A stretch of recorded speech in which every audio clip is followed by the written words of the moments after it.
그래서 5절입니다.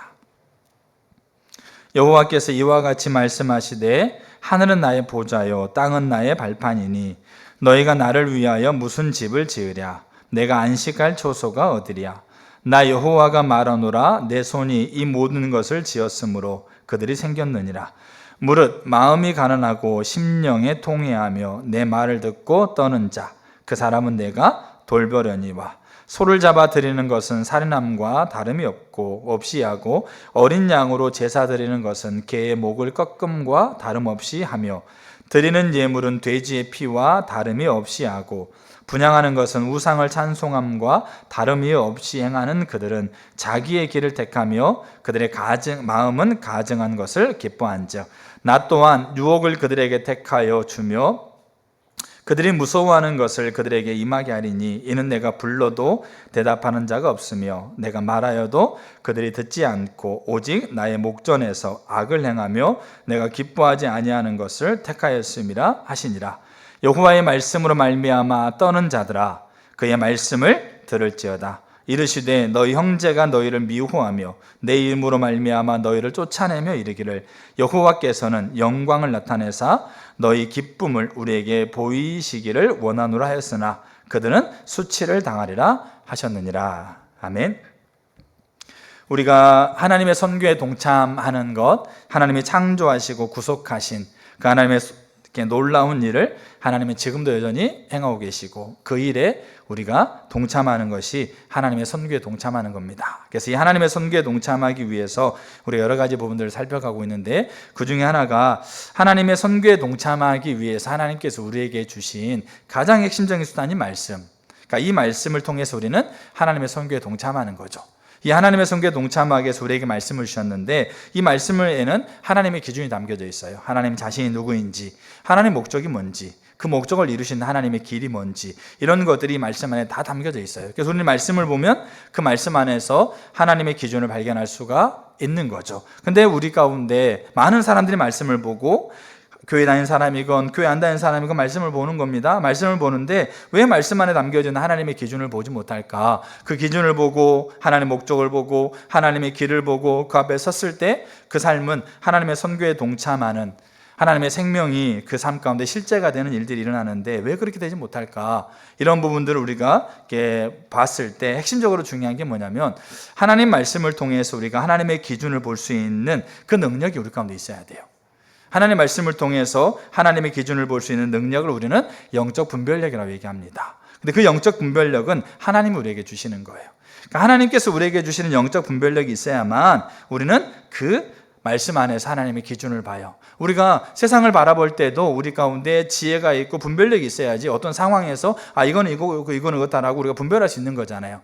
근데 하나님의 말씀도 마찬가지예요. 우리 가운데 영적인 분별력이 있어야 이 말씀을 통해서 하나님의 기준을 보는 거죠. 그래서 근데 그 영적인 분별력은 하나님 우리에게 주시는 거예요. 그러니까 하나님께서 우리에게 주시는 건데 우리 편에서 우리가 어떤 게 필요할까에 대한 부분을 우리가 보는 거예요. 그 핵심적으로 필요한 게 뭐냐면 마음의 자세라는 거죠. 특별히 올바른 마음의 자세. 그래서 4가지 마음의 자세를 살펴가려고 했을 때 오늘은 마지막 시간으로 우리가 그동안 하나님의 얼굴을 구하는 자세, 하나님의 뜻을 행하려고 하는 자세, 그리고 하나님만을 기쁘시게 하는 자세, 그리고 오늘 이제 살필 게 하나님 말씀 앞에 떠는 자세.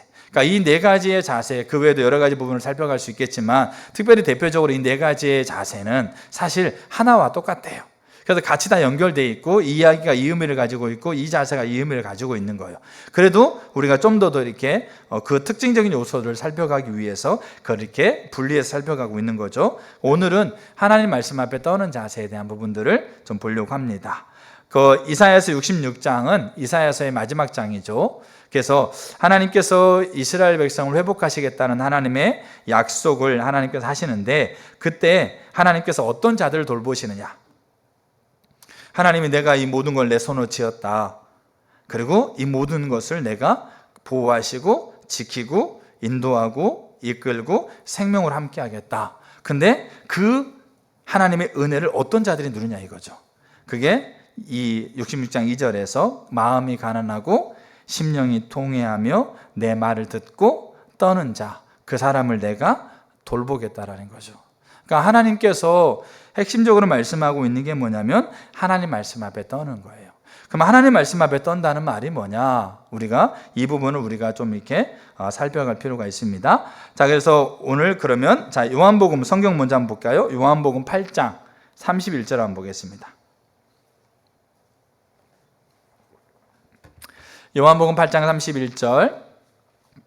그러므로 예수께서 자기를 믿은 유대인들에게 이르시되 너희가 내 말에 거하면 참으로 내 제자가 되고 진리를 알지니 진리가 너희를 자유롭게 하리라. 그러니까 예수님 말씀 안에 거하면 누구의 제자가 된다고요? 예수님의 제자가 되고 진리, 그러니까 진리는 생명을 얘기하고 있거든요. 그 생명이 우리 가운데 실제가 되어져서 우리를 자유케 하는, 우리에게 그 진리가 우리에게 생명이 되어져 생명을 누리는 것을 가능케 한다라고 예수님 말씀하시는 거죠. 근데 이 말씀을 누구에게 하셨냐가 중요한 거예요. 이 말씀을 누구에게 했습니까? 31절 다시 한번 띄워봐 주세요. 자, 31절을 보시게 되면 이 말씀을 누구에게 했냐면 자기를 믿은 유대인들에게 한 거예요. 자기를 믿은 유대인들. 지금 여기 예수를 믿은 유대인들은 그 당시에 유대인들은 예수님을 인정했을까 인정하지 않았을까요? 인정하지 않았어요. 예수님이 하나님을 또는 메시아라는 것을 인정하지도 않았고 오히려 예수님이 나중에 뒤에 제가 살피겠지만 예수님이 귀신의 왕을 힘입어서 귀신 들려서 그 왕의 힘을 힘입어서 그 귀신을 쫓아낸다라고 악평했어요. 그리고 포도주를 즐겨하고 먹기를 탐하는 자, 이런 온갖 비난들이 난무했다라는 거죠. 그래서 유대인들은 예수를 인정하지 않을 뿐만 아니라 이를 저주하고 이를 극도로 혐오했다라는 거죠. 그래서 결국 그 유대인들이 결국 예수를 죽이잖아요. 무슨 이유 때문에요? 하나님을 멸시했다는 이유 때문에. 근데 그렇게 온 유대가 유대인들이 예수에 대한 평가를 그렇게 갖고 있는 그때 예수를 믿은 유대인들이 있었다고요. 이들은 대단한 거예요, 사실은. 그러니까 그 유대인들로서 예수님이라고 하고 있는 분을 인정하고 그분을 따른다라고 하고 있는 것은 이건 대단한 사건이에요. 많은 피해가 있고 많은 핍박이 있고 많은 어려움이 있을 수 있는 부분인데도 이들은 예수를 믿고 예수를 따르는 거였어요. 근데 이 예수님께서 그렇게 자기를 믿은 유대인들에게 뭐라고 얘기하냐면 너희가 너희 안에 내 말이 너희 안에 거하면 너희가 참 제자가 되리라고 얘기하고 있는 거예요. 그러면 지금 예수를 믿는다고 여기고 있으면서 예수를 따라다니는, 예수를 우호적으로 생각하고 예수를 통해서 베푸신 기적이 하나님부터 온다라고 하고 있는 걸 인정하고 예수를 따라다니고 있는 이들에게 예수님이 지금 너희가 내 말에 거하면 내 제자가 된다라고 하고 있는 것은 지금 이들이 예수님의 말씀에 거한다는 거예요, 안 거한다는 거예요? 예수의 말씀에 안 거한다라는 거죠. 그리고 이들이 예수의 제자라는 얘기예요, 제자가 아니라는 얘기예요? 제자가 아니라는 얘기예요. 그럼 이들이 가지고 있는 믿음은 뭐예요? 여기 분명히 요한복음에 예수를 믿은 유대인들인데 그럼 이들이 가지고 있는 믿음은 뭘까요? 이들이 가지고 있는 믿음은 피상적인 믿음인 거예요. 나중에 예수님이 보세요. 예수님이 요한복음에서요, 예수님이 내 살을 먹고 내 피를 마셔라. 그러니까 예수를 믿은 유대인들이요 어떻게 하는 겁니까? 피를 먹고 피를 마시면 돼, 안 돼요? 안 돼요. 어디에?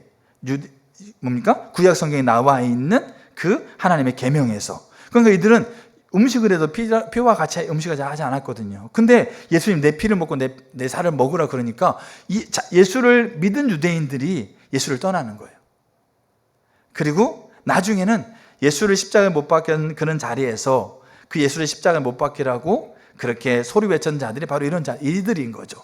그럼 이들이 예수를 믿었다고 여기고 있는데 이 믿음은 피상적인 믿음인 거죠. 그러니까 그렇게 예수를 향해서 우호적이고 그 당시 유대가 다 예수를 비난하고 예수를 귀신의 왕이라고 칭하고 있으면서 다 그렇게 조롱하고 비난하고 그렇게 핍박하고 있었을 때 그 안에서 예수에 대한 우호적인 생각을 가지고 예수를 믿는다고 하면서 예수를 따라다녔던 사람들인데 이들이 가지고 있는 믿음은 피상적인 믿음이었다는 얘기죠. 그래서 예수님께서 이들로 하여금 그렇게 따라다닌 이들로 하여금 정말로 참 제자, 진리가 그들 안에서 참된 생명으로 그들에게 실제가 되게 하기 위해서 예수님이 그들을 사랑하셔서 그들에게 말씀하신 게 뭐냐면 내 말에 거하라는 거예요. 그럼 내 말에 거한다는 말이 뭘까요? 내 말에 거한다는 말. 그게 말씀 앞에 떠는 거예요. 그러니까 우리가 말씀 앞에 예수님께서 말씀하고 있는 내 말에 거한다는 말을 우리가 원어 성경에 보게 되면 내 말을 붙든다, 내 말을 인정한다, 그러니까 내 말이 그대로라고 하고 있는 걸 너희가 굳건하게 받아들인다, 이런 부분을 의미를 가지고 있는 거예요. 그러니까 내 말에 거한다는 말은 뭐냐면, 보세요. 자, 그게 말씀 앞에 떠는 자세로 하나님 앞에 서는 거예요.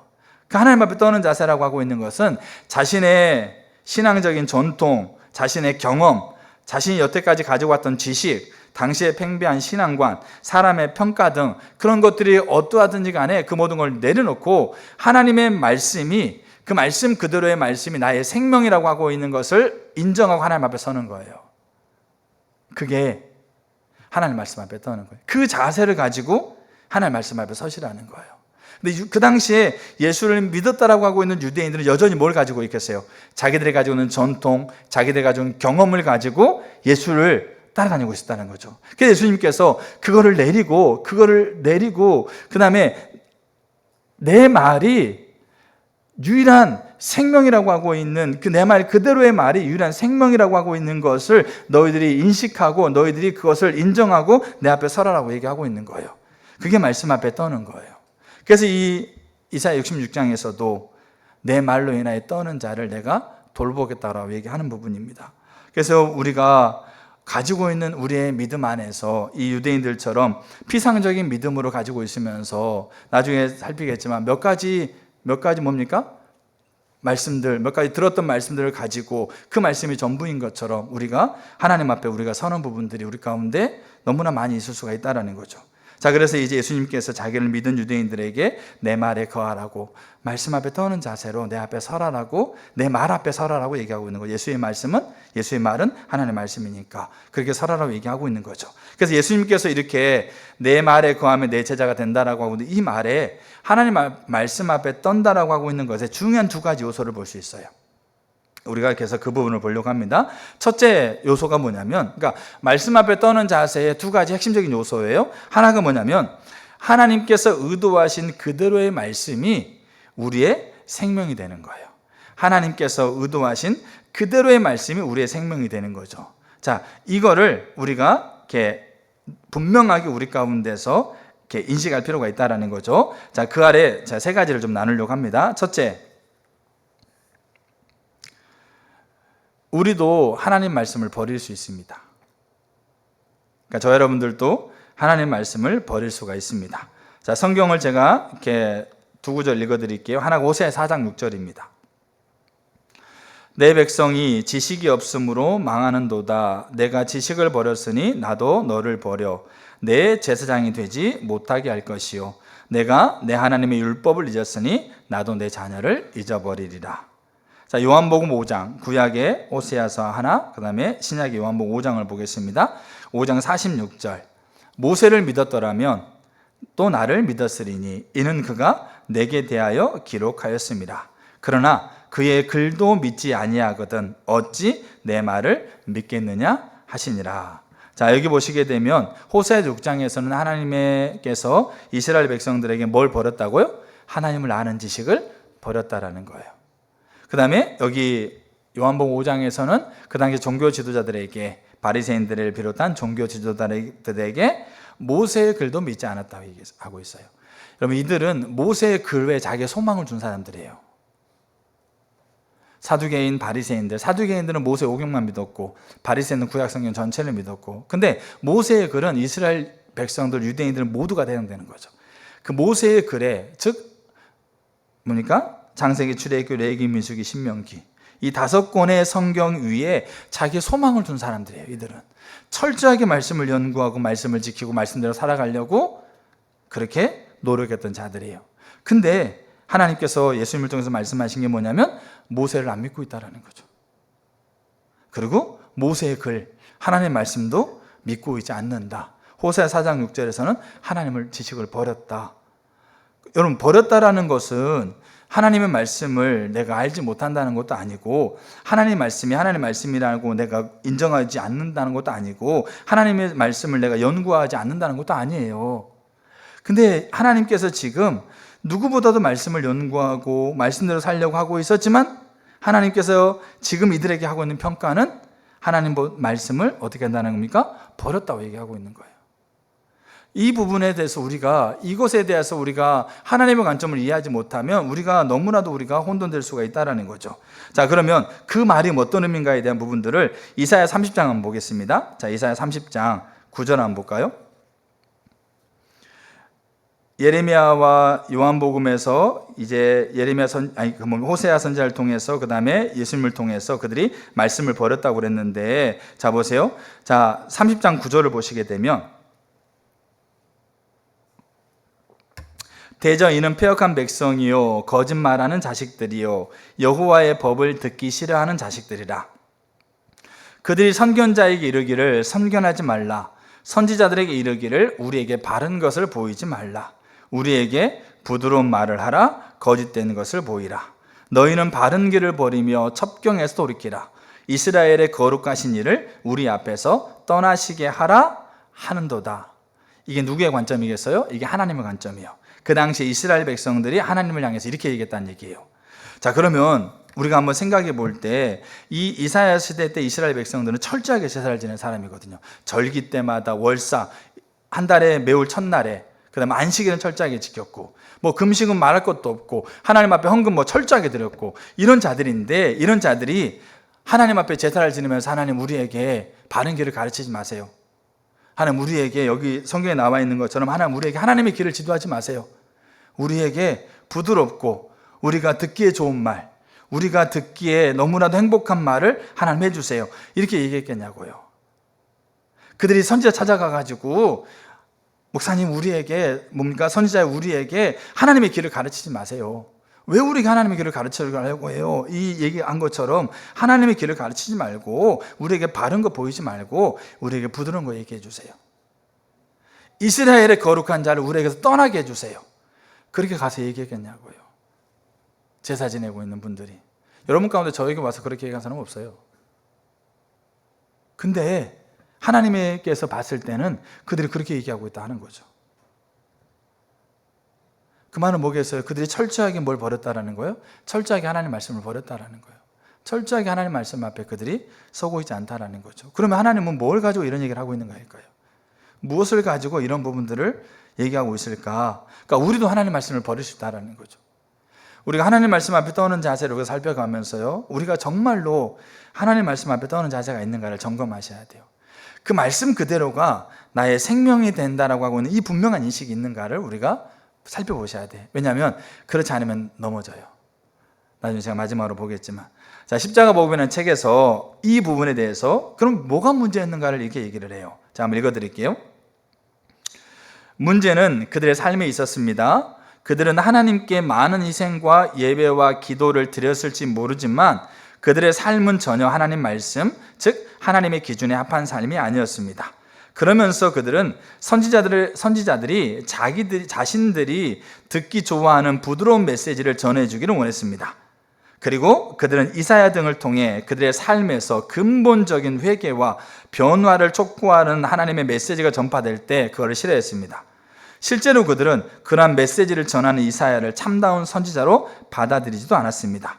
그들은 자기들의 삶과 상관없이 그저 자기들이 원하는 축복을 전하는 거짓 선지자들을 참다운 선지자로 받아들였습니다. 그러한 그들의 태도와 삶의 결과로 그들은 하나님의 길에서 벗어나게 되었고 하나님은 그들을 떠나시게 되었습니다. 하나님은 그러한 그들의 삶과 태도를 두고 그들이 그렇게 말했다라고 말씀하고 있는 것입니다. 입으로 말했다는 게 아니죠. 근데 그들이 가지고 있는 삶의 태도가 어떻게 하는 겁니까? 그 하나님의 길을 가르치지 말아달라고, 하나님의 길에 내가 서는 것을, 바른 길에 서는 것을 가르치지 말아달라고, 오히려 내게 부드러운 메시지를 해달라고, 오히려 내가 듣기 즐거운 메시지를 해달라고, 그것을 그들이 하나님 앞에 요구했다라는 거예요. 그러니까 여러분, 우리가 축복의 메시지를 전하는 게 다 거짓이 아니고요, 다 그게 잘못된 게 아니에요.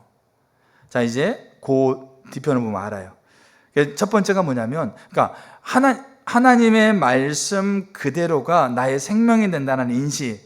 그러니까 제가 결론적으로 얘기하면 침례 요한이 예수님께 제자를 보내요. 그 감옥에 갇혀 있을 때.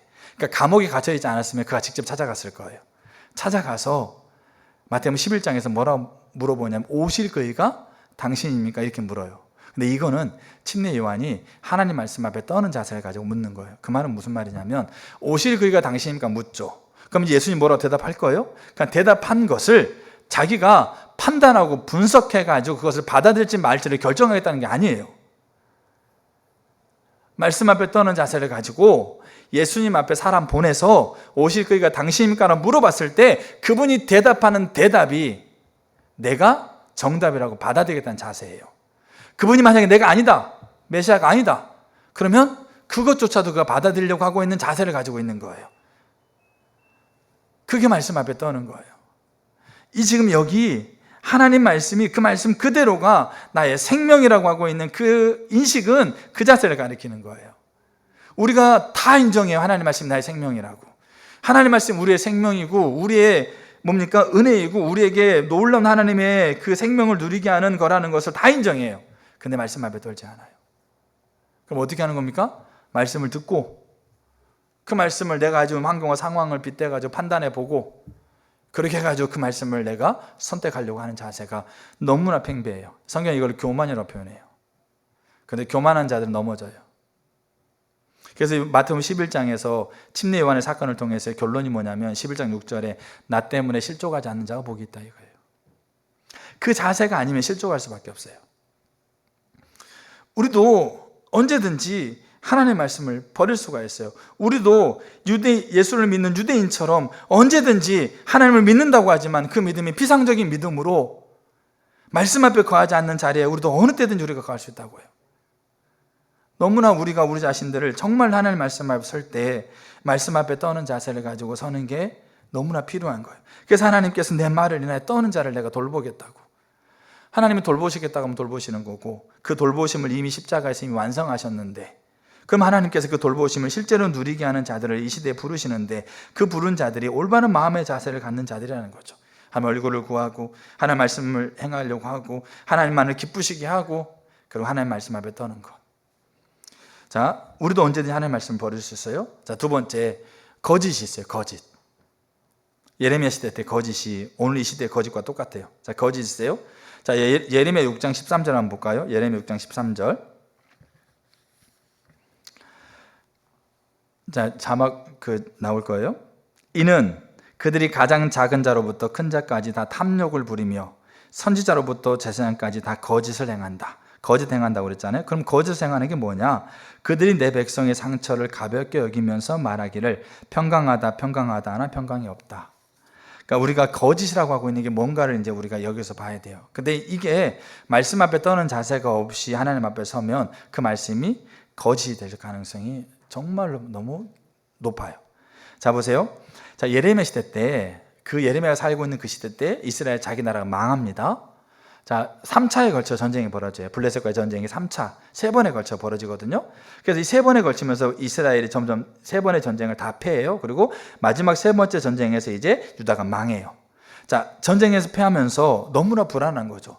1차 전쟁 가가지고 갔던 사람들이 대다수의 사람들이 돌아오지 못하죠. 다 전쟁터에 죽거나 포로로 끌려갔으니까 내 자녀가, 내 형제가, 내 부모가 전쟁터 끌려가지고 돌아오지 않아요. 근데 그 전쟁이 끝이지 않아. 또 2차 전쟁 때 그 불안한 마음을 갖는데 돌아오지 않아. 이런 불안한 것들이 연속되는 상황들이 벌어지고 있다는 거죠. 그러면서 하나님을 믿어도 삶 안에서 전쟁에 승리할 기미도 없고 1차 전쟁, 2차 전쟁 여전히 전쟁에 패하면서 여전히 극도로 이 나라는 극도로 뭡니까? 피폐해지고 불안해지고 힘들어지고 또 전쟁의 어떤 이 불안 가운데서 그들이 그렇게 살 수밖에 없는 상황이 지속되고 있다는 거죠. 근데 그때 그 당시에 선지자들이 그들에게 뭘 외쳤냐면 평강을 외쳤어요. 평강하다 평강하다 축복을 외친 거죠. 다 잘 될 거라고, 다 하나님께서 해줄 거라고, 다 하나님 해줬다라고 얘기했다라는 거죠. 근데 그렇게 하고 있는 근거가 뭐였냐면 하나님 말씀이었어요. 그러니까 하나님의 말씀, 구약에 특별히 다윗에게 하나님께서 하신 예언, 그러니까 사무엘하 7장, 열왕기상 2장 이런 장을 보게 되면 하나님이 다윗과 언약을 맺어요. 다윗과 언약을 맺으면서 하나님께서 너와 너의 자손이 왕으로 영원히 있을 거야. 그리고 왕 위에 영원히 거하면서 이 왕 위로 영원히 거하는 동안에 내가 너희 나라를 지킬 거야.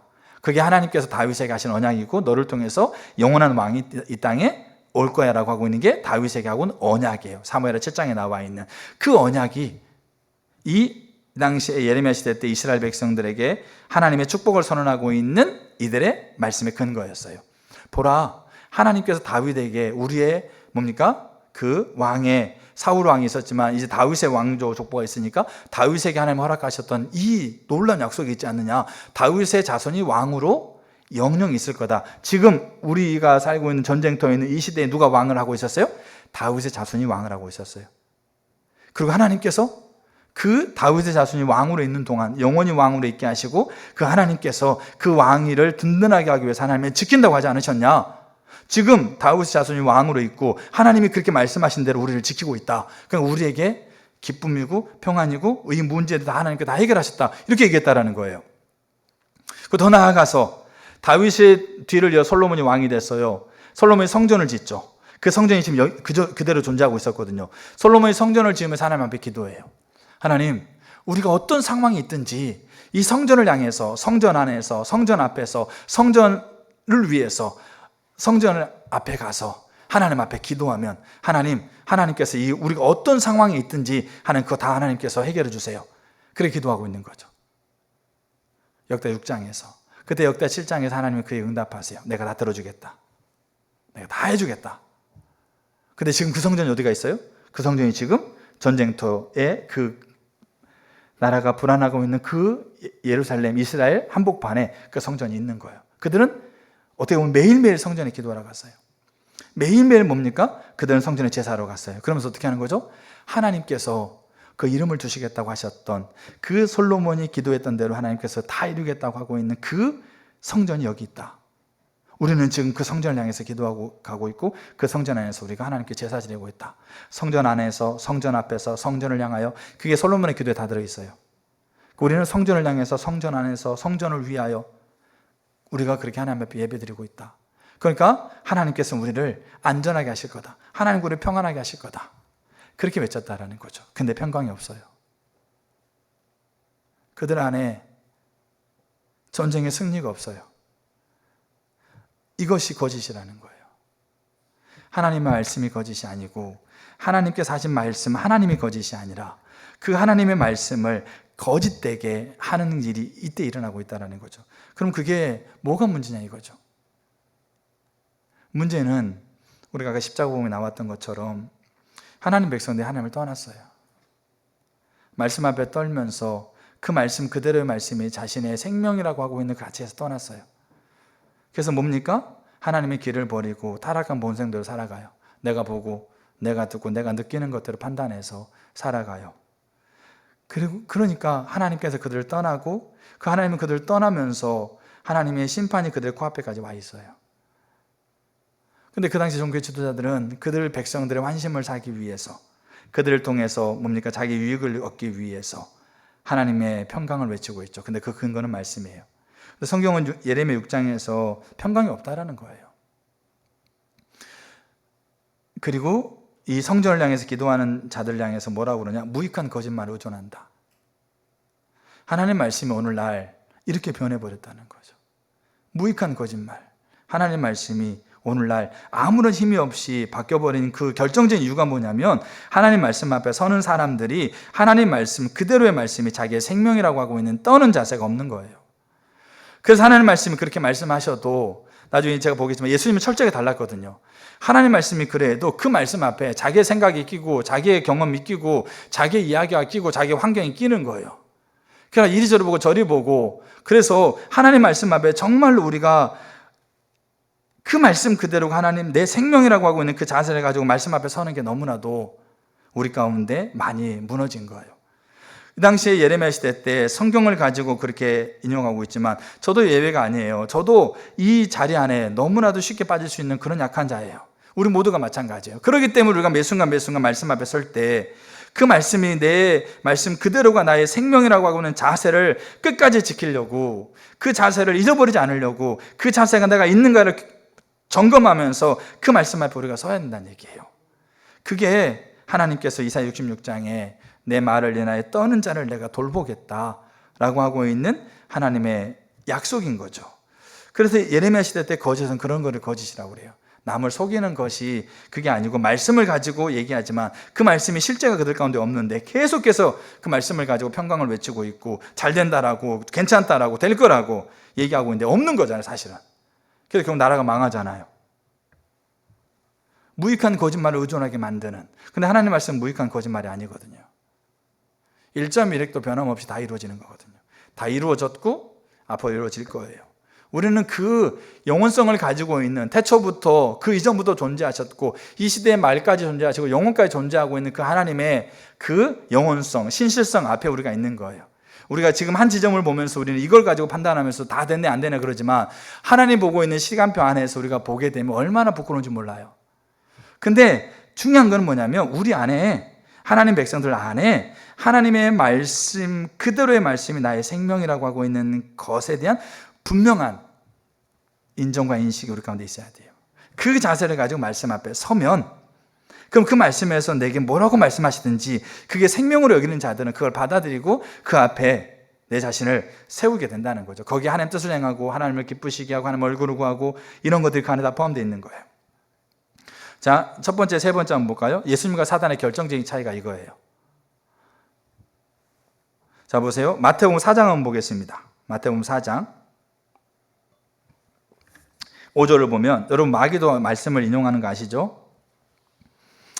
자, 예수님을 시험하려고 세 번의 시험을 할 때 이 마귀가 말씀의 본체 앞에 말씀을 가지고 대요. 근데 보세요. 이게 교묘한 함정인데 우리가, 저도 있잖아요. 어떤 이렇게 부분에서 어떤 사람이 말씀을 딱 대면서 말씀이 이런데 너 왜 그러냐? 그럼 우리가 아무 말 못해.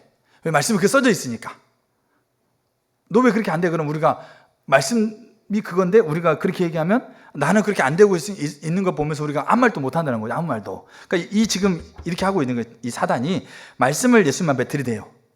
그러면서 해도 문제고 안 해도 문제인 그 상황이 딱 닥치게 만들어요. 근데 이게 교묘한 함정이 들어있어요.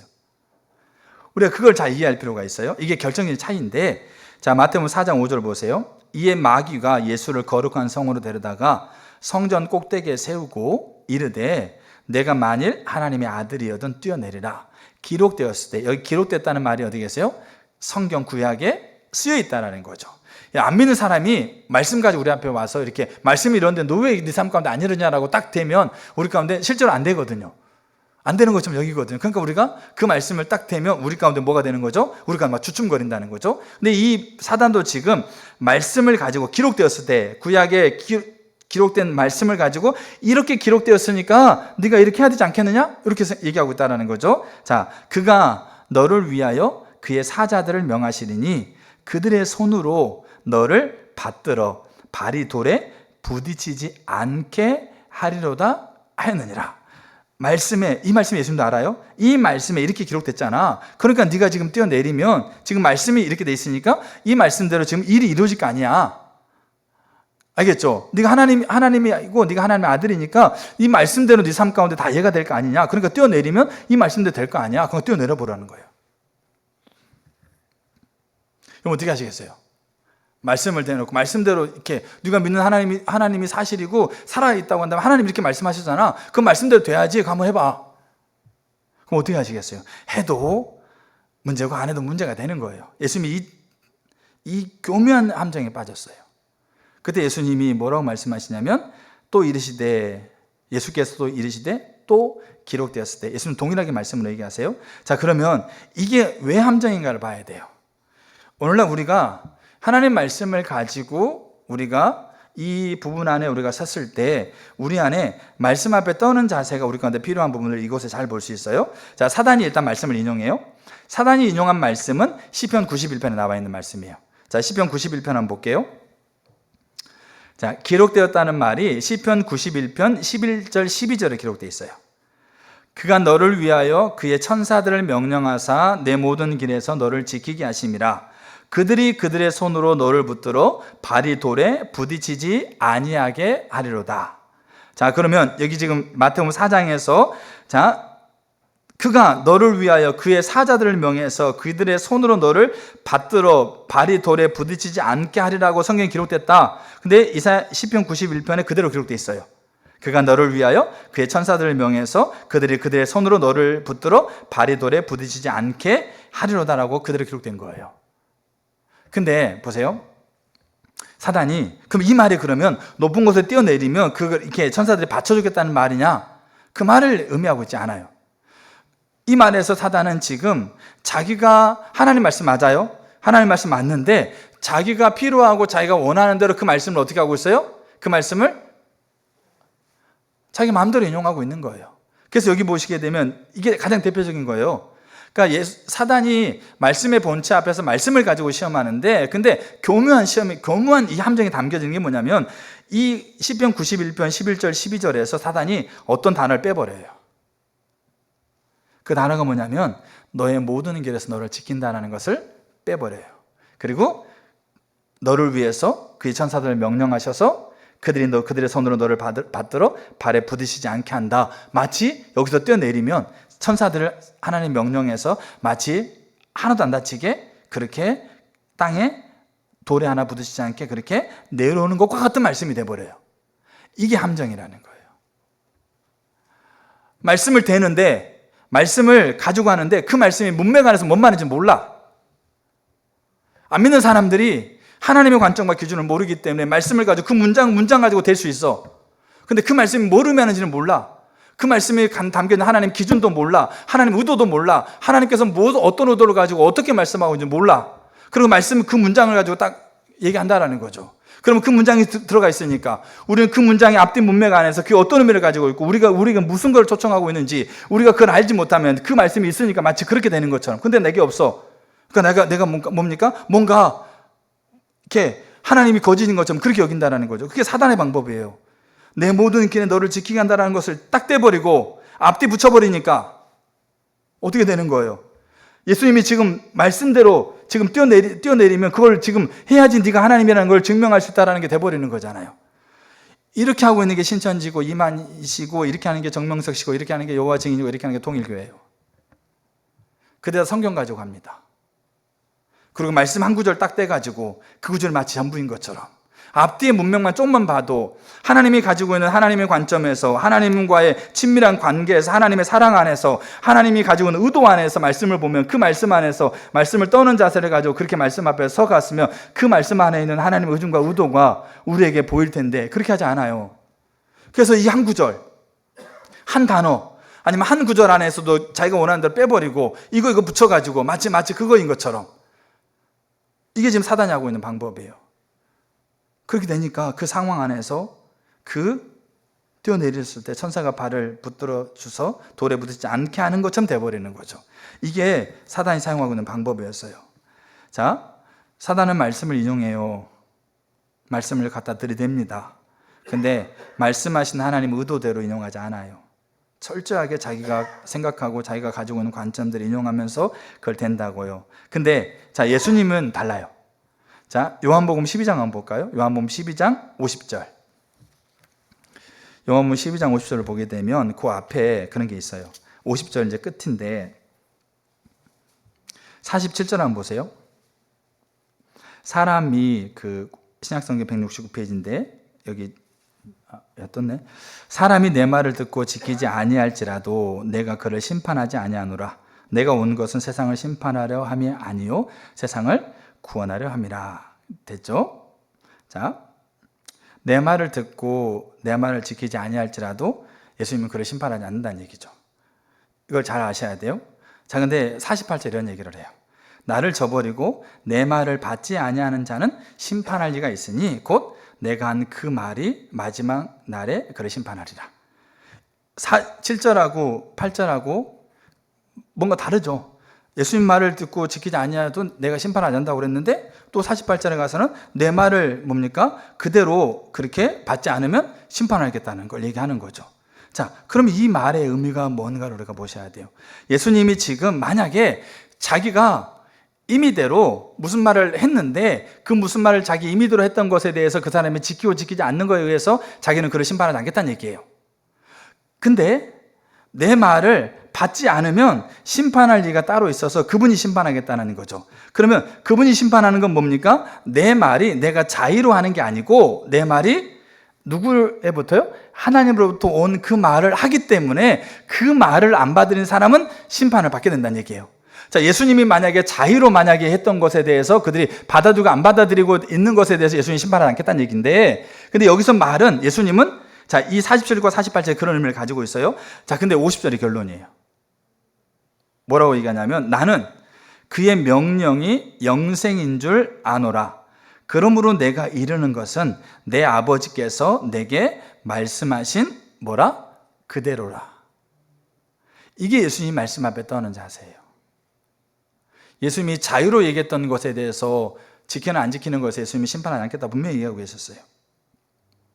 그러나 예수님이 하나님으로부터 받은 말씀을 했는데 그 말씀을 지키지 않고 그 말씀을 받아들이지 않으면 그를 심판할 자가 있는데 그게 하나님이라는 거예요. 근데 문제는 예수님이 어떤 자세를 가지고 있었다고요? 하나님의 말씀 앞에 떠는 자세. 하나님의 말씀이 그 말씀 그대로가 나의 생명이라고 하고 있는 것에 대한 분명한 인식을 가지고, 그래서 하나님께서 말씀하셨을 때 그것을 내 자유로 판단하는 게 아니고 그 말씀을 그대로 하셨을 때 그대로 내가 얘기한다는 거죠. 왜? 그 말씀 자체가 내 생명이라는 것에 대한 분명한 자세가 있었기 때문에 하나님이 말씀하셨을 때 그 말씀을 그대로, 그렇기 때문에 내 말을 받아들이지 않는 자들에게 하나님이 심판 임하겠다고 얘기하고 있는 거예요. 그게 예수님의 말씀이에요. 여러분, 제가 늘 강조하지만 예수님이 하나님이셨기 때문에 이런 얘기하게 되면 우리에게 거짓말하고 있는 거예요. 우리에게 헛된 희망을 심어주고 있는 거예요. 예수님은 하나님이셨기 때문에 하나님의 말씀, 내게 이르는 것을 내가 말씀 그대로라고 얘기할 수 있는 것은 하나님이기 때문이 아니라 그가 하나님 말씀 앞에 떠는 자세, 정확하게 하나님께서 이 땅에서 우리가 살아가야 될 삶의 모습을 그대로 보여주신 거라는 얘기죠. 그래서 예수님은 달랐어요. 예수님은 결정적으로 사단과의 차이는 말씀 앞에 어떤 자세로 치는가예요. 사단은 자기 임의로 바꿔요. 자기가 생각나는 대로 바꾸고, 성경을 읽다가 이 구절을 좀 이 구절 가지고 살고, 저 구절 좀 저 구절 가지고 살고, 그 외에 수많은 구절들에 대한 거는 그렇게 자기가 원하는 대로 바꿔버렸는데, 짜집게 버렸는데, 신천지가 그 하나님 말씀을 가지고 세상이라고 하는 단어들은 다 같은 단어로 생각해요. 성경에 세상이라는 단어가 나오는데 그 세상이라는 단어가 다 같은 의미가 아니에요. 하나님이 세상을 사랑하사, 요한일서에 너희가 세상을 사랑하지 말라. 그 세상이 똑같은, 한글도 세상이고 영어 성경도 월드고 헬라어도 코스모스고 그걸 말하는 저자도 요한이고 다 똑같아요. 다 같은 단어를 썼어요. 근데 그 문맥 안에서, 그 안에서 이 요한복음 3장 16절의 세상은 하나님이 창조하고 하나님이 지키고자 하는 그 세상, 그리고 그 안에는 하나님의 사랑을, 하나님의 형상을 입은 사람, 그들에 대한 세상이고, 이 세상은 이 땅의 주인 사단이 뿌려놓고 있는 이생의 자는 육신의 정욕, 안목의 정욕으로 대변되고 있는 세상이에요. 그 세상을 사랑하지 말라는 거죠. 그래서 우리는 세상을 위하고 세상을 반대해야 되는 거예요. 똑같은 단어도 한글도 세상이고 한자도 똑같고 영어도 똑같고 헬라도 똑같고 그 말하는 저자도 똑같아. 근데 신천지는 다 세상이 다 똑같아. 그 한 단어의 정의면 성경에 나오는 모든 단어는 다 그 정의예요. 그렇게 보는 게 신천지예요. 그게 누가 먼저 했냐면 사단이 먼저 했어요. 하와를 시험할 때도 사단은 철저하게 하나님의 말씀을 비틀면서 시험한다는 거죠. 근데 예수님은 달랐어요. 내가 아버지께서 내게 이르는 것을 내가 말하는데 내 아버지께서 내게 말씀하신 그대로다. 그 말은 즉슨 그 예수님이 아버지께서 내게 말하는데 나는 아버지 말씀 그대로가 내 생명이라는 자세를 가지고 그대로 내가 말한다. 그래서 내 말로 인해서 하나님이 심판할 거다. 그렇게 얘기하고 있는 거예요. 이건 어마어마한 말입니다, 사실은. 우리에게 이 하나님의 말씀 그대로가 우리의 생명이 된다라고 하고 있는 이 자세가 우리 가운데 있어야 돼요. 하나님 말씀 앞에 떠는 자세의 첫 번째 중요한 요소는 하나님 말씀 그대로가 나의 생명이 된다라고 하는 자세. 그래서 내가 하나님 말씀 앞에 엎드리면서 주님 말씀하세요. 주의 종이 듣겠습니다. 그래서 그 말씀 그대로가 내 생명이라는 자세를 가지고 하나님 말씀 앞에 서는 거예요. 두 번째 이제 우리가 그 말씀 앞에 떠는 자세의 또 하나의 두 번째 축이 뭐냐면 편견이 내려져야 돼요. 편견을 내려야 돼요. 그러니까 편견은 뭐냐면 우리 가운데 있는 견해들이거든요. 견해. 근데 이 견해를 우리는 그냥 우리가 그냥 뭡니까? 이 견해가 그냥 뭐 이렇게 한 순간에 뿅 생기는 게 아니에요. 내가 태어났을 때 어떤 삶을 살았는지, 뭘 배웠는지, 뭘 경험했는지, 뭘 보았는지, 알겠죠? 이런 것들 우리 안에 뭐가 된 거죠? 우리 안에 견해가 돼요. 내가 살아왔는 그 사회가 어떤 전통을 가지고 있었는지, 이게 우리 가운데 견해가 돼요. 전통, 경험, 그 다음에 이성, 지식, 알겠죠? 그 당시의 세계관, 이런 것들 우리 가운데 견해가 돼요. 근데 이게 하나님의 말씀 앞에 갈 때 이걸 내려야 돼요. 철저하게 이걸 내려야 돼요. 그래서 우리 전통, 경험, 이성, 그 다음 뭡니까? 당시의 팽배한 신앙과 사람의 평가, 이런 것들이 말씀 앞에 철저하게 내려져야 돼요. 그러니까 그 자세를 가져야 된다는 거죠. 우리가 그런 견해가 우리 가운데 있어요. 그 견해를 가지고 하나님의 말씀에 보는 게 지극히 자연스러운 거예요.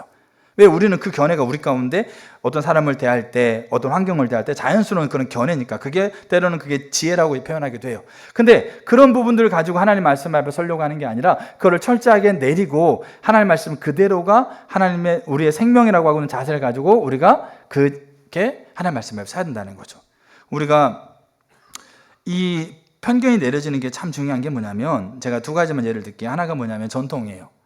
그러니까 마태복음 12장 24절을 보게 되면 그 당시 유대인들이 예수를 뭐라고 표현했냐면, 바리새인들이 듣고 이르되 이는 그가 귀신의 왕 바알세불을 힘입어서 귀신을 쫓아낸다. 그러니까 귀신의 왕이라는 얘기예요. 근데 이 바리새인, 그 당시 유대인들이, 바리새인들이 예수님을 귀신의 왕이라고, 귀신의 왕을 힘입어서 귀신을 쫓아낸다라고 그렇게 평가하고 있는 결정적인 이유가 뭐냐? 그들이 예수가 하나님의 계명을 어겼다는 거예요. 특별히 안식일에 일하지 말라고 하고는 계명을 어겼다는 거예요. 그럼 보세요. 그럼 예수님이 안식일에 일하지 말라고 하는 계명을 어긴 거냐? 자, 예수님 뭐라고 말씀하시냐면, 나는 계명을 어긴 게 아니고 뭡니까? 안식일에 일하지 말라고 하는 하나님의 율법 아래 철저하게 예수님 머물렀거든요. 그러면 이 당시 종교 지도자들은 계명을 어긴 거예요. 근데 그들이 생각할 때 계명을 어겼다라는 걸 어떻게 그들은 받아들였냐면, 안식일에 일하지 말라는 하나님의 말씀이 있어요. 이건 계명이죠. 이 계명을 가지고 그들이 규칙을 세웠어요. 안식일에 일하지 말라고 하면 일은 뭐지? 첫 번째, 어디까지가 일이지? 어떤 상태가 일로 해당되지? 이런 것들을 그들이 정의를 내렸다고요. 그래서 그들이 일정한 무게를 일정한 거리 이상을 옮기는 일이에요. 그래서 이 베데스다 연못가에서 38년 병자가 자리를 들고 일정한 무게를 걸어가라, 일정한 거리 이상을 걸어간 거잖아요. 그러니까 그 일인 거예요. 알겠죠? 그리고 침을 뱉어가지고 바닥에 이렇게 발로 이렇게 하면 이게 뭡니까? 땅을 고르게 하는 게 일인 거죠. 그러니까 그런 것처럼 규칙을 정했어요. 일하지 말라고 하는 계명을 우리가 잘 살아보기 위해서 여러 가지 규칙을 정했다고, 2만 가지 이상의 세부적인 규칙을 정했어요. 예수님이 이거 어긴 거예요. 그들이 생각할 때. 안식일에 자리를 들고 일어나서 걸어가면 그들이 세워놓은 규칙에 맞지 않는 거예요. 이게 예수님이 이것에 대해서 예수님은 철저하게 이거 안에 들어가 있지 않았어요. 근데 이들은 어떻게 했냐면 이거와 이게 같은 거라고 생각한 거예요.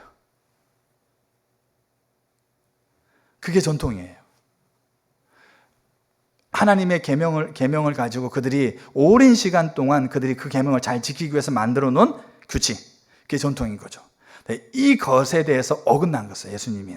근데 그들은 이 전통이 마치 이거로 생각했어요. 제가 시골에서 신앙생활 했거든요. 교회에서 초등학교 다닐 때. 그때 강대상 올라오면 하나님 뭐 한 거로 여겼어요? 강대상 뛰어다니면 하나님을 멸시하는 걸로 생각했어요. 여러분, 강대상에 막 뛰어다니고 그렇게 막 좋다 그런 얘기는 아닌데, 알겠죠? 성경책 우리가 뭡니까? 함부로 대하면 하나님 앞에 불경한 거로 여겼다는 거죠. 그거는 뭡니까? 계명을 어긴 게 아니고, 계명에 대해서 어떻게 우리가 하나님의 계명, 하나님을 더 경외하고 하나님을 더 뭡니까? 존중하고 하는 것을 우리가 어떻게 잘 살까라고 하고 있는 규칙들인 거예요. 근데 이 규칙들이 어겨지는 것을, 이 규칙과 이 계명을 같은 것을 여기기 때문에 이 규칙을 어기는 것을 마치 뭡니까? 이걸 어기는 걸 여긴다는 거죠. 근데 예수님은 철저하게 하나님의 계명 안에 거하되 그들이 세워놓는 규칙 있잖아요. 그 규칙을 가지고, 그들이 세우는 규칙이 하나님의 계명을 따라가기에 그들이 세우는 아름다운 규칙인데, 문제는 뭐냐면 그들은 그 규칙을 의지하고 있는 거죠. 이거 하면 하나님의 축복이고 이거 안 하면 하나님의 저주고, 이렇게 여기고 있는 것을 철저하게 예수님께서 그 당시에 철저하게 타파하신 거예요. 근데 이들은 이게 같은 거였으니까 이 규칙을 어기는 것이 마치 계명을 어기는 거라고. 근데 계명을 안식일에 일하지 말라고 하는 계명을 어겼으니까 이 계명은 하나님께로 왔는데 그 어기고 있는 거죠. 그러니까 예수는 하나님께 온 자가 아니에요. 그래서 하나님의 이름을 멸시한 자라는, 하나님의 이름을 뭡니까? 무시한 자라는 제목으로 그를 죽이는 거예요. 근데 실제로 그는 그렇게 생각했다라는 거죠. 왜냐하면 이 전통을. 그래서 보세요. 이 예수님을 그렇게 이 전통이 너무 소중한 것에도 불구하고 이 전통이 그걸 근거해서 하나님 앞에 서게 되면 율법주의인 거예요. 예수님 그거를 철저하게 계명 안에 있으면서 철저하게 전통을 의지해서 하나님 앞에 서려고 하고 있는 자들을 철저하게 깨뜨리시는 거예요. 근데 그들은 그것을 같은 거로 봤기 때문에 하나님의 계명을 어긴다라고 평가하게 된 거죠. 그러니까 전통이 너무나 소중한 전통이지만 그게 견해가 되어지고 편견이 될 수 있어요. 그걸 내리는 거예요. 그 다음에 경험이 있어요. 경험은 세 가지가 있어요. 부정적인 경험, 긍정적인 경험, 그 다음에 경험을 못하는 경험. 은사를 받은 사람이 삶이 엉망이야. 그럼 우리는 어떻게 돼요? 은사에 대해서 부정적인 생각을 가져요. 은사가 너무 탁월해. 근데 삶이 너무나도 막 무절제하고 너무나도 막 이렇게 뭡니까? 이런 부분 보여. 그러면 그 하나님이 주신 은사에 대해서 우리가 부정적인 생각을 가져요. 그럼 말씀 앞에 대할 때 하나님 분명히 은사를 얘기하시고 은사가 얼마나 소중한 것이고 하나님의 일을 하기에 효과적인 수단이라고 하고 있는 그 어마어마한 것을 대도 그 은사에 대해서 무시해요. 그리고 마치 은사가 마치 영적 성숙의 척도로 여기면서 그 은사를 가지고 있으면 마치 영적으로 성숙한 것처럼 은사 가지고 있는 말을 안 들으면 마치 하나님 말 안 듣는 것처럼 그렇게 여기고 있는 거라는 거죠. 근데 그분이 엄청나게 문제가 생겨버렸어. 세상에서 봤을 때도 너무나도 막 심각한 문제가 생겼어. 그러면 우리는 어떻게 생각해요? 그 하나님의 은사에 대해서 부정시 얘기해요. 말씀 안에서 하나님 은사를 말씀하시고 은사를 사모하라고 얘기하는데 그것 때문에 우리가 어떻게 하는 겁니까? 그 부정적인 경험이 하나님 말씀 앞에 우리가 부정적으로 다가가게 돼요. 긍정적인 경험도 있어요. 하나님께서 우리에게 은혜를 주신 거예요. 너무나 소중한 거예요. 근데 있잖아요. 그게 우리 눈과 귀를 가려요. 아무리 얘기해도 자기가 경험했다라는 거예요. 아무리 성경을 얘기해도 나 그렇게 내가 경험했다라는 거죠. 내가 이렇게 살아서 이렇게 하나님 경험했다라는 거죠. 하나님의 기준이 아무리 얘기해도 그 자신의 경험이 자신의 눈과 귀를 가리게 하는 거예요. 경험이 없는 것도 있어요. 하나님의 놀라운 은혜가 있는데 놀라운 능력이 하나님인데 왜 우리는 하나님의 능력을 인정하지 못할까? 그 하나님의 능력을 경험하지 못했기 때문이다. 그러니까 이런 것들 우리 안에 견해가 되어져서 우리가 사람을 판단하고 환경을 판단하잖아요. 그러니까 그게 상식이고 그게 뭡니까? 지혜이고 그게 맞아요. 근데 우리가 그런 부분들이 우리 가운데 하나님 말씀을 대할 때도 우리가 그런 견해를 가지고 우리가 하나님 말씀 앞에 대하려고 한다는 거죠. 그게 내려져야 된다는 거죠. 그래서 하나님 제가 전통과 경험과 이성 이런 부분들을 하나님 앞에 내리고 하나님 말씀 앞에 서야 되는 거. 그게 말씀 앞에 떠는 거예요. 그래서 말씀 그대로가 생명이라는 인식과 그 다음에 우리 안에 있는 편견이 내려지는 것. 그게 말씀 앞에 떠는 거예요. 그러니까 우리는 항상 말씀 앞에 설 때 우리가 그 자세를 우리가 계속 우리가 점검해야 돼요. 자, 이제 결론입니다. 말씀 앞에 떠는 자세가 없는 것이 교만이고요. 교만한 사람이 실족하기 쉬워요. 자, 그게 마태복음 11장입니다. 자, 마태복음 11장 한번 보시겠습니다. 마태복음 11장, 제가 아까 언급했던 것처럼 침례 요한이 예수님께 제자들을 보냅니다. 2절. 요한이 옥에서 그리스도께서 하신 일을 듣고 제자들을 보냈다. 뭘 들었다고요? 그리스도께서 하신 일을 들었다고 그랬어요. 그러면 그리스도가 하신 일이 뭐냐? 그게 자기의 생각과 달랐어요. 요한이 예수님보다 6개월 먼저 태어났잖아요. 그리고 예수님이 요한에게 침례를 받으셨고 하늘에서부터 이는 사랑하는 아들이요 내 기뻐하는 자라는 음성을 들었고 예수님이 지나갈 때 이는 하나님의 어린 양이라 내가 그대의 신발끈 묶기도 내가 감당하지 못하겠다. 그렇게 여기면서 철저하게 예수가 메시아라는 걸 선언했던 자가 침례 요한이에요. 근데 이 요한이 선언했던 메시아는 뭐냐면 이 땅에 왕으로 오시는 메시아예요. 왕으로 오셔서 하나님의 기준에 어긋나는 모든 것들을 다 어떻게 하고요? 모든 것들을 다 깨끗하게 부셔버리고 하나님의 영광을 세워서 이 이스라엘을 이 모든 나라 위에 우뚝 세우는 그 메시아. 그 메시아, 그 당시에 가지고 있는 유대인들이 가지고 있는 공통된 메시아관이 있었어요. 그거를 선언했어요. 그러니까 도끼가 나무 뿌리에 찍혀 있는데 돌이키지 않는 것마다 어떻게 하는 겁니까? 부러뜨려 버리겠다는, 불에 태워버리겠다는 거죠. 그게 요한이 선포한 메시지였어요. 그래서 그 메시지에 합당한 예수를 만난 거예요. 그래서 그 메시지를 선언하고 있는데 그렇게 선언하다가 얘가 이제 옥에 갇힌 거잖아요. 그랬을 때 예수님이 행하시고 있는 일들을 들어보니까 자기가 생각하고 자기가 선언했던 메시아하고 다른 거예요. 그냥 헷갈린 거예요. 혼동된 거예요. 그래서 3절 제자들을 보내서 예수께 여짜오되 오실 그이가 당신입니까? 우리가 다른 일을 기다려야 됩니까? 라고 물어요. 이 묻는 자세가 하나님 말씀 앞에 떠는 자세예요. 그러면 묻고 자기가 생각하고 판단해가지고 결정하겠다는 얘기가 아니고 묻고 그 묻는 말을 내가 정답으로 받겠다라는 거예요. 예수님이요? 예수님 요한의 제자들에게 듣고 보는 것을 요한에게 알리라 하면서 맹인이 보고 못 걷는 사람이 걸으며 나병 환자가 깨끗함을 받으며 못 듣는 자가 들으며 죽은 자가 살아나며 가난한 자에게 복음이 전파된다라 이렇게 표현하고 있어요. 이 말은 뭐냐면 구약에 예언된 메시아는 두 종류의 메시아예요. 그러니까 두 사람이 아니고 그 메시아의 안에 두 가지 대표적인 사역이 있다라는 거죠. 하나는 왕으로 오신 메시아예요. 심판주로 오신 메시아. 또 하나가 이사야 하반부에 나와 있는 고난받는 종으로서의 메시아예요. 그래서 고난받는 자와 함께 있고 고난받는 자의 처지를 알고 그들과 함께 있으면서 그들을 돕고 그들을 섬기고 그런 메시아. 그러면서도 그는 왕이면서 주권자이고 심판자. 이 두 가지의 메시아가 구약에 예언된 메시아예요. 근데 요한은 이쪽에 왕으로 오시는 심판주로 오시는 메시아에 대한 이 구약의 성경에 하나님 말씀 앞에 선 거예요. 그리고 선언했는데 예수님이 고난받는 메시아로서의 그 메시아의 행보를 걸어가고 있는 것들이 이해가 안 된 거죠. 왜? 아직까지 이 부분에 대해서 그가 선명하게 이해가 되지 않고 있었으니까. 그래서 보낸 거예요, 제자들을. 보내서 만약에 예수님이 내가 아니다 그러면 그가 지금까지 했던 모든 걸 알지라도 그거 완전하게 내리고 예수가 아니라는 걸 받아들이겠다는 자세를 가지고 제자들을 보낸 거예요. 근데 예수님이 이 요한에게 메시아가 고난받는 종으로서의 메시아, 아픈 자들과 함께 있고 그들을 섬기고 그들이 비록 죄인이랄지라도 그들을 섬기면서 사랑으로 그들을 돌보면서 그들의 발을 씻기면서 그들과 함께 있으면서 그들을 회복하시는 그 메시아에 대한 부분들을 이제 보여주는 거예요. 그럼 요한은 그러면 어떻게 했을까요? 그 뒤에 요한의 반응이 안 나와요. 근데 예수님의 그 뒤의 말씀을 통해서 요한이 그것을 받아들였다는 걸 봐요. 그러면 그게 요한이 사람 보냈을 때 그 자세를 가지고 보낸 거예요. 자기의 견해, 편견 내리고 그 예수의 말씀이 나의 생명이라는 것에 대한 자세를 가지고 보낸 거죠. 그 말씀이 어떤 말씀이라 할지라도 그 말씀을 내가 받겠다는 자세를 가지고 보낸 거죠. 그러면서 마태복음 11장 6절에 누구든지 나로 말미암아 실족하지 않는 자는 복이 있다라고 예수님이 얘기를 해요. 자, 그러면서 마태복음 11장에 뭘 얘기하냐면, 자 보세요. 16, 17절 피리를 불어도 춤추지 않고 슬피 울어도 가슴을 치지 않는다.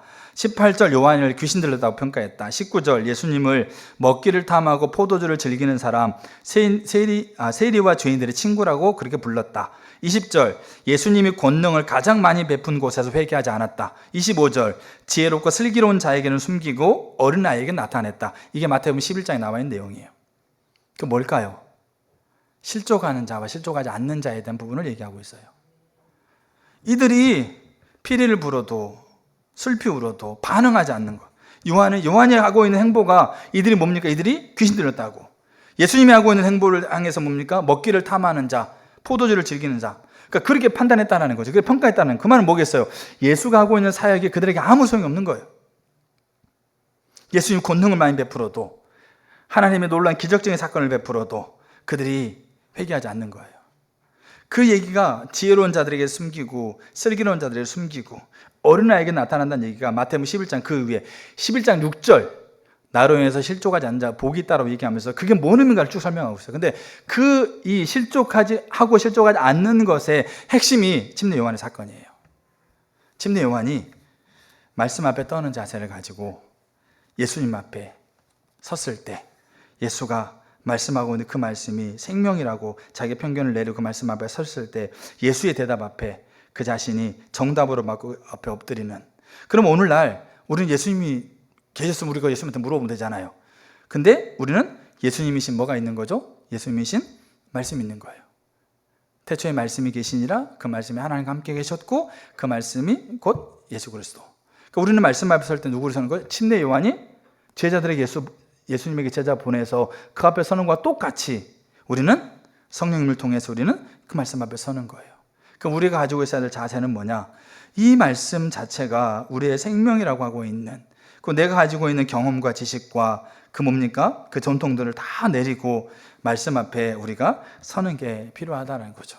그랬을 때 마태복음 11장 이하에 나오고 있는 하나님이 행하고 있음에도 불구하고 그들이 반응하지 않아서 결국 뭡니까? 결국 하나님의 일에서 그들이 점점점 이렇게 멀어져 가고 아예 그 일 가운데 머물지 못하는 그런 일들이 우리에게 일어나지 않는다는 거죠. 오늘 이렇게 말씀을 이렇게 마무리하면서 침례 요한이 가지고 있었던 자세가 저는 많이 필요하다고 봅니다. 근데 이 자세는 말씀 앞에 떠는 자세를 갖는다고 하고 있는 것은 앞에 나와 있는 세 가지 자세와 함께 같이 연결되어 있는 겁니다. 서로 이렇게 뭡니까? 서로 상호 보완하고 한 덩어리인 거예요. 그래서 하나님 얼굴을 구하셔야 돼요. 하나님 뜻을 행하기를 적극적으로 추구하셔야 돼요. 그리고 하나님만을 기쁘시게 해야 돼요. 그리고 그 아래서 내가 철저하게 말씀 그대로의 말씀이 나의 생명이라고 하고 있는 이 자세로 편견을 내리고 침례 요한처럼 예수님에게 나아가셔야 돼요. 예수님의 말씀 앞에 나아가셔야 돼요. 그때 하나님은 우리에게 이 말씀 안에 담겨져 있는 하늘을 열고 남을 어마어마한 비밀, 그 비밀을 계시하는 거죠. 그래서 바울은 이 하나님의 움직임을 경륜, 비밀의 경륜이라고 표현하고 있어요. 바울도 구약을 통해서요 비밀을 발견한 지가 얼마 안 된 거예요. 그렇게 얘기했을 때. 근데 그 비밀을 발견해 보니까 자기가 이 땅에서 살아가고 있는 모든 것을 다 아우르고 있는 그 비밀을 발견해 보니까 인생 자체가 바뀌는 거예요. 목적, 방향, 사람을 대하는 태도, 환경 앞에 서고 있는 자세, 내가 어떤 환경 가운데 있더라도 그 사람을 상대하는 방법, 내가 무엇을 추구해가고 무엇을 가치 있게 여기는 거, 이 모든 것들이 근본적으로 바뀌어버린 거예요. 왜? 말씀을 통해서 하나님이 가지고 있는 그 비밀을 보게 되니까. 근데 하나님께서 그 눈을 연 거잖아요. 그래서 바울은 끊임없이 그렇게 하나님 말씀 앞에 올바른 자세를 가지고 서려고 끊임없이 자기 자신을 친 거예요. 그리고 마지막에 바울이 에베소로 이제 뭡니까 예루살렘으로 잡혀갔을 때 잡혀가는 과정 가운데 긴 여정이기 때문에 뭡니까 예루살렘 올라가는 여정, 올라가 잡히잖아요. 올라가는 여정 속에 긴 여정이기 때문에 두로 이렇게 에베소 이런 지역을 들리거든요. 그 지역이 뭐냐면 그가 예전에 전도했던 지역이에요. 전도해서 교회를 세우고 제자를 양육했던 지역, 그 지역을 다니면서 제자들과 마지막 만남을 가져요. 에베소 교회 장로들을 불러가지고 바울이 한 말 중에 첫 번째 말이 뭐냐면 너희 자신을 지키라는 거예요. 교회를 돌보는 역할로 하나님 너희에게 맡겼다. 리더로 너를 세웠다. 그러니까 이 어그러진 말을 하려고 하고 이 일이 안에서 너희가 이 양떼를 지키기 위해서 너희를 지켜야 된다는 거죠.